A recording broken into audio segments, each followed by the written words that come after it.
Hi guys, ito nga pala yung mga kaganapan namin bago ang undas. Siyempre, bumili na muna kami ng mga kakailanganin namin at pagkatapos nun, dumiretso na kami sa may sementeryo. Siyempre, ang mga kasama ko na pumunta is yung pinsan ko, asawa ng pinsan ko, tapos yung kapatid ko at yung aking pamangkin. Nung nakarating na kami sa may puntod ni Tatang, siyempre, inayos na namin yung pintura na gagamitin namin para pinturahan ang kanyang puntod. Nung naayos na ang lahat, siyempre, sinimulan na nila ang pagpipintura. Yung mga nagpipintura pala ay yung kapatid ko at ang asawa ng pinsan ko.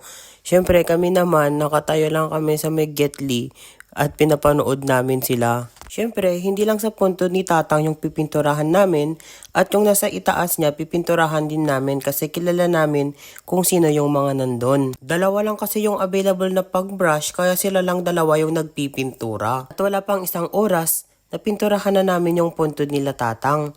Siyempre, yung sa side lang at harap yung napinturahan namin. Kasi yung taas hindi naman kita tapos yung isang side hindi rin namin mapinturahan kasi nga may katabi din siyang puntod. Siyempre, bago kami umalis, inayos na muna namin yung tarpaulin at saka nagtirik na din kami ng tag-iisa kaming kandila.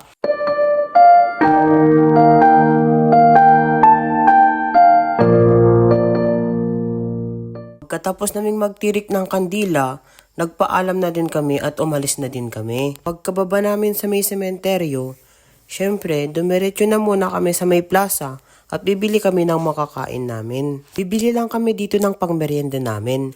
Ang binili lang namin, paa ng manok, isaw, ulo ng manok, tapos yung mga barbecue. Pinaluto na pala namin agad at naghanap pa kami ng ibang makakain. Nung nakuha na namin lahat ng binili namin, pumunta na kami sa may Borobor at doon na kami kakain lahat ng pinamili namin. Ito nga pala sa pinuntahan namin, kapag hapon na, madaming nakatambay dito na nagmemeryenda at kasama nilang kanilang mga jowa. Ay na, sana lahat na lang may jowa, diba? Siyempre, bago matapos ang bidyong ito, iinom na muna tayo ng matcha latte. See you for part 2.